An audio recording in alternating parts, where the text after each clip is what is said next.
Joining me now, Missouri GOP Senator Josh Hawley. Senator, thanks so much for being here.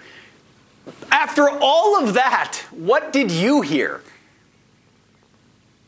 Well, what I heard was what Joe Biden said loud and clear, which is he's already making excuses for why he's going to lose in November. And Pete, that's what this is all about. Democrats don't accept elections that they don't win. I mean, it happened in 2000, it happened in 2004, it happened in 2016.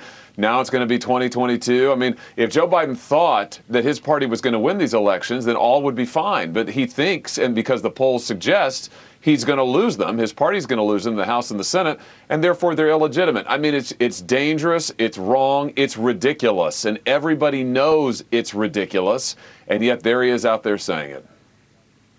Absolutely right. Yet, for them, 2020, totally above board. But Kamala says, now, this is an amazing clip, something she said in one of the interviews about when she talks to world leaders, they're questioning our voting system. Listen to Kamala Harris. I've met with prime ministers and presidents from around the globe, both partners and allies of ours. They are asking, what is going on with voting rights in America? They are monitoring to wonder and question whether there is an erosion of our democracy and therefore an erosion of one of the best role models of what a democracy does and can do.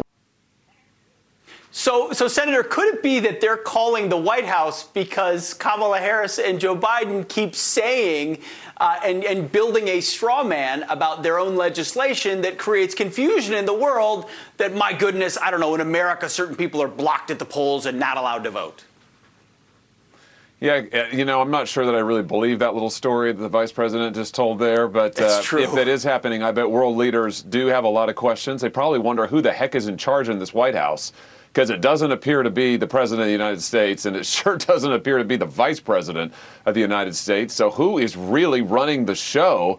And after this disastrous first year, I mean, the American people want to know what is going on, and this is why they're in such trouble come November. But the bottom line is this, Pete, that our democracy is strong, that the American people are strong and in charge, and their votes are the ones that count. Their voices are the ones that matter. And to try to delegitimize those ahead of time, to try to say that whatever decision the American people come to in November is illegitimate because you don't think you're going to like the outcome of it, boy, that is playing with fire, and that's exactly what the Democrats are doing. And unfortunately, they have a history of doing that, of thinking they know better than the American people do.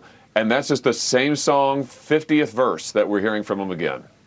You're exactly right, Senator. That's exactly what Joe Biden said from the podium. He effectively said, we need to explain this in even more simple terms because people just don't understand how awesome we are. That seems to be the refrain they always come up with. Senator Josh Hawley, thanks for your time. Appreciate it tonight.